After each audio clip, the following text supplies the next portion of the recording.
তোমরা কেমন আছো সবাই? আজকে অনেকদিন পর সামনাসামনি এসে এরকমভাবে মনে হয় আমি কথা বলছি, মানে শর্ট ভিডিওর মধ্যে সেইভাবে তো কথা বলা হয় না। আর এরকম আমাদের গ্যাসের লাইন দিয়ে গেছে অনেক দিন হলো, কিন্তু গ্যাসটা আসেনি এখনো। জাস্ট ওই যে মিটার বক্স সেটা বসিয়েছি, কিন্তু আমার এই জিনিসগুলো রাখতে প্রচণ্ড অসুবিধা হচ্ছে, কোথায় রাখবো নিজেও জানি না। ওপরে রান্নাঘরে কাজ এখনো শুরু হয়নি, মানে যে মডিউলার কিচেন যেটা, সেটাকে এখনো তো ঠিকঠাক করে বসানো হয়নি, কাজ হয়নি এখনো। আর আমি কীভাবে মাছগুলো রাখি সেটা তোমাদের কাছে আজকে শেয়ার করবো। যে কন্টেনারগুলোর মধ্যে রাখি সেই কন্টেনারগুলো তোমাদেরকে দেখাবো, সেই জন্য আজকে ছোট্ট একটা ভিডিও তোমাদের কাছে শেয়ার করছি। চলো, এই যে তোমাদেরকে বললাম আমি মাছগুলো কিভাবে রাখি সেটা। এই যে এগুলো সেই খেজুর বানা হয়, এই কৌটো আমার কাছে অনেক কটা রয়েছে। এই কৌটোগুলোকে মোটেও আমি ফেলি না, এইগুলোর মধ্যে আমি সব মাছগুলো, মানে এক এক দিনের মাছ সব কটা মাছ যদি একসাথে বরফ করতে দিয়ে দিই খুলতে অসুবিধা হবে। রাত আর সকালবেলাতে রান্না বান্না করতে আমার প্রচণ্ড দেরি হয়ে যাবে। সকাল 9:30টার মধ্যে যেহেতু রান্না কমপ্লিট করতে হবে, সেজন্য প্রতিদিনের মাছ এরকমভাবে রুই মাছ রাখা আছে। আর এখানে রাখা আছে কতগুলো ওই যে কী বলে এটাকে, পেটি, যে পিস আমরা ছানা পোনাতে খাবো, মানে আমি, ছেলে, মেয়ে আর বর সকালবেলায় খাওয়া দাওয়া করে গেছে।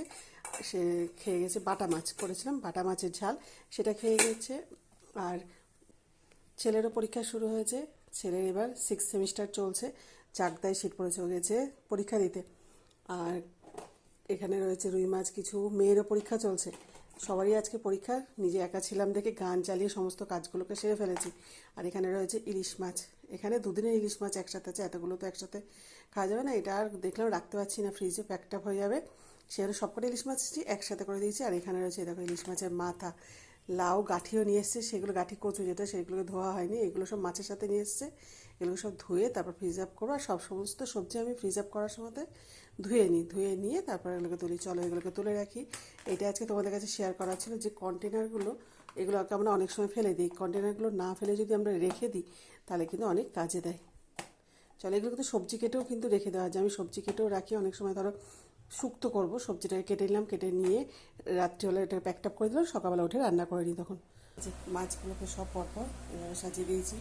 এইরকম এই ট্রেটা এখানে একটা ছিল, যেটা বরফ হয়েছিল বলে ছিল না পুরোটাই, সেখানে এটাকে এরকম একটা ট্রে ছিল, এখানে বের করে দিয়েছি এটাকে। তারপর এরকমভাবে পরপর মাছগুলোকে রেখে দিয়েছি, একটা করে নেবো আর বের করবো আর রান্না করবো এখানে। মাছগুলোকে তো ফ্রিজ আপ করেই নিয়েছি, এবার সবজি যেগুলো কেটে রেখেছি সেগুলোকে ফ্রিজ আপ করব। আর এখানে কেন ভয়েসে দিয়েছি, শালিকটা বসে আছে, যদি বেশি কথা বলি না ও ফুরুত ফুরুত করে উড়ে বেড়াবে আর আসবেও না খেতে। ও এসেছে চানাচুর খেতে। আর করবো হচ্ছে গাঠি কচু পাঁচ তরকারি, সেটা আবার শুক্তো আগামী দিনের জন্য, সেগুলোকে সব কেটে রেখেছি। আর এই 12:30টার সময় আমার যে কী চায়ের নেশা ওঠে, কী যে বলবো, দুধ চা না খেলে একটু ভালো লাগে না। আর চায়ের কালারটা জাস্ট ফাটাফাটি। আর এই দেখো শালিকটা এসেছে, ও বহুদিন পর আমার হাতে এরকমভাবে খাচ্ছে জানো।